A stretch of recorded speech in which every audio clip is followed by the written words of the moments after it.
क्या हुआ? जब जम्मू कश्मीर के पवित्र वैष्णो देवी मंदिर में बादल फटने से यात्रा कर रहे भक्तों के साथ ऐसा घटना घटी जिसने वहां मौजूद हर भक्त के होश उड़ गए। जब प्रकृति ने अपना सबसे भयानक रूप दिखाया, लेकिन मां वैष्णो देवी की कृपा ने सैकड़ों जिंदगियों को बचा लिया।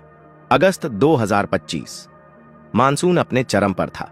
जम्मू कश्मीर में बारिश का कहर बरस रहा था, लेकिन वैष्णो देवी के भक्तों का उत्साह कभी कम नहीं होता। कटरा शहर में मंदिर की तलहटी में हजारों लोग इकट्ठा थे। इनमें से कुछ खास चेहरों की घटना हम सुनेंगे। भक्तों, आधा अधूरा ज्ञान सुनना या छोड़ देना दुख और पाप का कारण बनता है, इसलिए इस घटना को अंत तक अवश्य देखें। अगर आप भी मां वैष्णो देवी के सच्चे भक्त हैं तो इस वीडियो को लाइक करके चैनल को सब्सक्राइब जरूर करें और कमेंट में जय माता दी जरूर लिखें। तो चलिए बिना किसी विलंब के शुरू करते हैं। राहुल मेहरा, 38 साल का एक बिजनेसमैन, गुरुग्राम से। राहुल की जिंदगी में सब कुछ था, पैसा, शोहरत, एक प्यारा परिवार, लेकिन उनकी पत्नी सोनाली और 10 साल की बेटी अनन्या के साथ उनके रिश्ते में तनाव था। राहुल को लगता था कि वह जिंदगी में कुछ खो रहा है। सोनाली ने कहा, मां वैष्णो देवी के दर्शन कर लो, सब ठीक हो जाएगा। राहुल को चमत्कारों पर यकीन नहीं था, लेकिन परिवार की खुशी के लिए वह तैयार हो गया। कुसुम देवी, 65 साल की एक रिटायर्ड शिक्षिका, लखनऊ से। उनके पति का देहांत हो चुका था और बेटा बेटी विदेश में थे। कुसुम हर साल मां के दर्शन करने आती थीं। मां मुझे बुलाती हैं और मैं चली आती हूं, वह कहती थीं। उनके साथ थी उनकी पड़ोसन रीता, 45 साल की एक गृहिणी, और रीता का बेटा विकास, 22 साल का एक मेडिकल स्टूडेंट जो पहली बार यात्रा पर था। विकास को लगता था कि यह सब अंधविश्वास है, लेकिन मां के कहने पर वह आया था।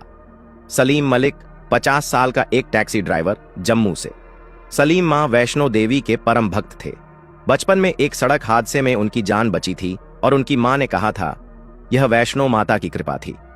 तब से सलीम हर साल मंदिर जाते थे। इस बार वह अकेले थे, लेकिन उनका विश्वास अटल था। 26 अगस्त 2025 की शाम 6 बजे इन सभी ने कटरा से यात्रा शुरू की। 13 किलोमीटर का रास्ता घुमावदार और पथरीला भक्तों की जयकारों से गूंज रहा था। जय माता दी। आसमान में बादल थे, लेकिन बारिश नहीं। राहुल ने अनन्या को कंधे पर बिठाया और सोनाली ने मां का भजन गाना शुरू किया। कुसुम देवी धीरे धीरे चल रही थीं, लेकिन उत्साह से भरी थीं। सलीम रास्ते में मिलने वाले भक्तों की मदद कर रहे थे। किसी का बैग उठा लिया, किसी को पानी पिलाया। रात 9 बजे तक वे बनगंगा पहुंचे, नगंगा पहुंचे, वहां छोटा सा दर्शन किया। हल्की बूंदाबांदी शुरू हो गई थी। विकास ने कहा, मम्मी बारिश बढ़ रही है, वापस चलें? लेकिन रीता ने कहा, बेटा मां की कृपा से सब ठीक होगा। सलीम ने भी हौसला बढ़ाया, डरो मत, मां है ना। वे आगे बढ़े अर्धकुंवारी की ओर। रास्ते में भक्तों की भीड़ थी, बच्चे, बूढ़े, जवान, सभी एक ही मंजिल की ओर। रात 11 बजे तक वे अर्धकुंवारी पहुंचे, जहां मां के दर्शन किए। मौसम अब और खराब हो रहा था। बादल काले और भारी दिख रहे थे। हवा में ठंडक थी और हल्की बारिश तेज होने लगी। फिर भी भक्तों का जोश कम नहीं हुआ। जय माता दी की गूंज चारों तरफ थी। रात 11:30 अचानक आसमान में तेज गड़गड़ाहट हुई और बारिश ने रौद्र रूप ले लिया। यह कोई साधारण बारिश नहीं थी, यह बादल फटने की स्थिति थी। पहाड़ों से पानी की तेज धाराएं बहने लगीं। रास्ता कीचड़ और पानी से भर गया। छोटे छोटे नाले उफान पर आ गए। भक्तों में अफरा तफरी मच गई। लोग चीख रहे थे, भागो, पानी आ रहा है। कोई फिसल रहा था, कोई गिर रहा था। राहुल ने अनन्या को गोद में उठाया और सोनाली का हाथ थाम लिया। सोनाली सावधान, वह चिल्लाया, लेकिन पानी की रफ्तार इतनी तेज थी कि रास्ता नदी में बदल गया। कुसुम देवी की सांस फूल रही थी। वह एक पत्थर पर ठोकर खाकर गिर पड़ी। रीता और विकास ने उन्हें उठाने की कोशिश की, लेकिन कीचड़ में उनका पैर फंस गया। सलीम ने देखा तो दौड़कर आए। आंटी जी, हिम्मत रखो। उन्होंने अपनी जैकेट रस्सी की तरह फेंकी और कुसुम को खींचने की कोशिश की, लेकिन पानी का बहाव इतना तेज था कि तीनों बहने लगे। मुख्य भवन से 3 किलोमीटर पहले का रास्ता अब पूरी तरह जलमग्न था। हेलीकॉप्टर की आवाज सुनाई दी। रेस्क्यू टीम रास्ता तलाश रही थी, लेकिन घने बादलों और बारिश की वजह से विजिबिलिटी शून्य थी। फोन के सिग्नल गायब। चारों तरफ अंधेरा, ठंड और पानी का शोर। भक्तों ने मां को पुकारना शुरू किया, मां वैष्णो रक्षा करो।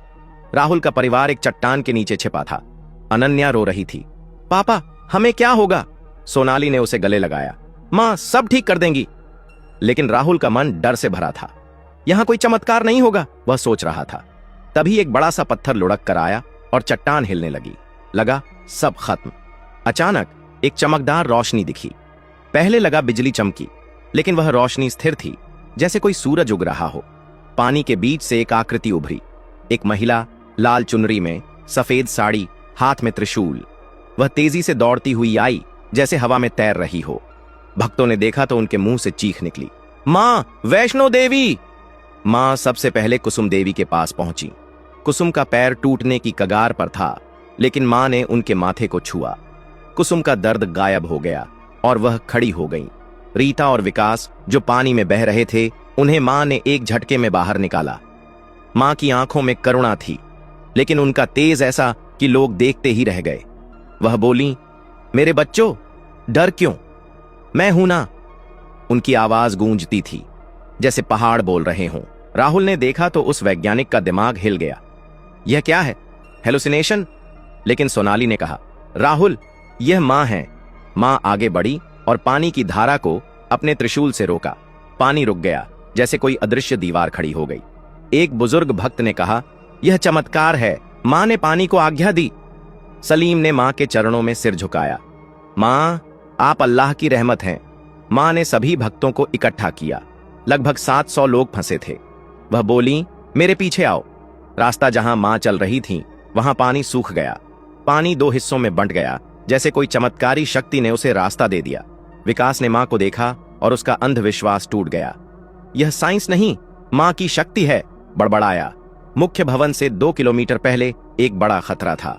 एकमात्र पुल, जो खाई के ऊपर था, टूट चुका था। नीचे गहरी खाई थी और पानी झरने की तरह गिर रहा था। रेस्क्यू हेलीकॉप्टर ऊपर मंडरा रहे थे, लेकिन बारिश की वजह से उतर नहीं पा रहे थे। भक्त डर गए। अब क्या होगा? सोनाली ने अनन्या को गले लगाया। मां मुस्कुराई। उन्होंने अपना त्रिशूल जमीन पर मारा। जमीन हिली और अचानक खाई के ऊपर एक रोशनी का पुल बन गया। यह कोई साधारण पुल नहीं था। यह चमक रहा था, जैसे 7 रंगों का इंद्रधनुष, लेकिन इतना मजबूत कि सैकड़ों लोग उस पर चल सकें। भक्तों के पसीने छूट गए। यह क्या जादू है? एक युवक चिल्लाया। मां बोली, यह विश्वास है, चलो। सलीम ने पहला कदम रखा। पुल मजबूत था, जैसे पत्थर। एक एक करके सभी भक्त पार हुए। राहुल ने अनन्या को गोद में लिया और पार किया। पार करते समय उसे एक अजीब सी शांति महसूस हुई। उसका तनाव, उसकी चिंता, सब गायब। मां, यह आपकी कृपा है, वह बुदबुदाया। लेकिन सबसे बड़ा चमत्कार तब हुआ जब एक 5 साल का बच्चा, जो अपने माता पिता से बिछड़ गया था, पानी में बहने लगा। मां ने अपना हाथ बढ़ाया और बच्चा हवा में उड़कर उनकी गोद में आ गया। लोग चीख पड़े, जय माता दी। एक डॉक्टर, जो भक्तों में था, बाद में बोला, यह विज्ञान के नियम तोड़ता है। बच्चा हवा में कैसे उड़ा? मां ने सभी को मुख्य भवन पहुंचाया। वहां पुजारी भी हैरान थे। मां ने कहा, मेरे भक्तों की रक्षा मेरा वचन है। फिर वह एक चमक के साथ गायब हो गई। चारों तरफ चंदन की सुगंध फैल गई। सुबह 6 बजे बारिश थम चुकी थी। रेस्क्यू टीमें पहुंची, लेकिन सभी भक्त सुरक्षित थे।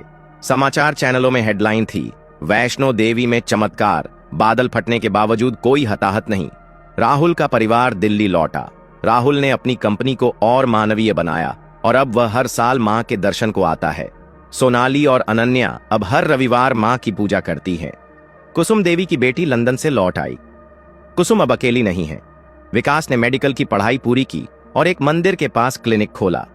सलीम ने अपनी टैक्सी पर मां की तस्वीर लगाई और कहता है, मां मेरी मालिक हैं। राहुल बोला, मैंने चमत्कार देखा, मां ने मेरी जिंदगी बदल दी। विकास ने कहा, मैं अंधविश्वास को गलत मानता था, लेकिन मां ने मेरा विश्वास जीत लिया। सलीम भी कहा, मां हर धर्म की हैं, उनकी कृपा सबसे बड़ी है। यह कहानी विश्वास की ताकत दिखाती है। मां वैष्णो देवी अपने भक्तों की हमेशा रक्षा करती हैं। जाओ, दर्शन करो और विश्वास रखो। जय माता दी।